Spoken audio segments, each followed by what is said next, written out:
آقای توانه در خدمت شما هم هستیم، جنبندی مطلب رو انشاءالله خدمت شما هست. جلسه خیلی خوبیه، ولی من همیشه دوست دارم که علما چه از تشیع چه از تسنن حقایقها رو بگیم.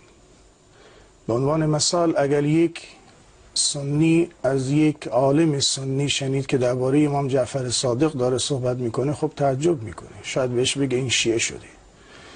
یا اینکه یک عالم شیعی درباره خلفا صحبت بکنه، درباره ائمه اهل سنت صحبت بکنه، مورد اتهام قرار میگیره. این دلیلش اینه که ما اون چیزهایی که حقیقت هست در تاریخ رو نمیگیم، یا اون چیزهایی که در تاریخ هست و ما رو جمع میکنه با همدیگر رو بیان نمی کنیم و میچسبیم به اختلاف ها. یک روایتی زیبایی است، به عنوان ختم مجلس این رو بیان میکنم.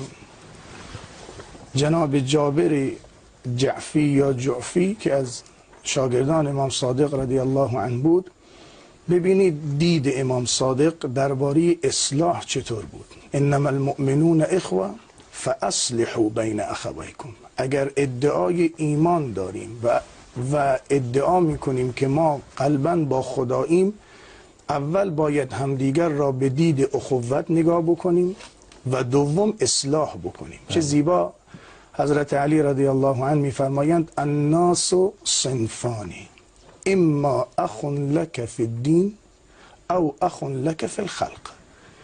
بازم برگردون به اخوت. تمام مردم دو صنفن، یا اینکه برادر تو هستن در دیانت که همه مسلمانند، یا اینکه برادر تو هستن در انسانیت.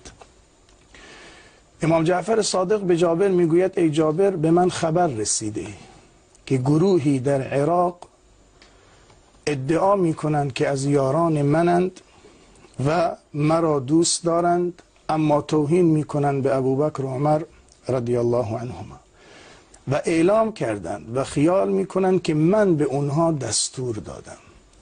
ای جابر، برو به اونها خبر بده که من از اینها بری هستم. ببینید اصلاح. اگر اینجا حتی اگر میگیم خدای نکرده، حتی اگر یک چیزی اونها شنیده باشند، باز امام جعفر صادق اینجا میخواد اصلاح به وجود بیاره تا خدای نکرده مثل الان مسلمان ها به جون همدیگر نیفتند به خاطر یک موضوع تاریخی که گذشت.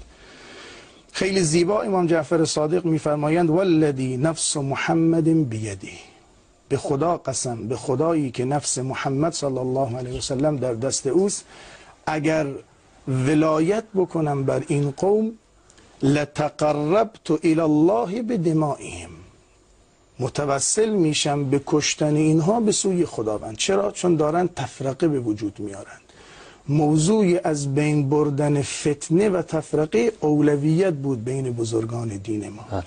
اینجا بود که با این حالت اون جو علمی را به وجود آوردند و امروز ما با خیال راحت میتونیم بگیم اینها از همدیگر علم میگرفتند، اینها در حق همدیگر دعا میکردند، برای همدیگر دعا میکردند.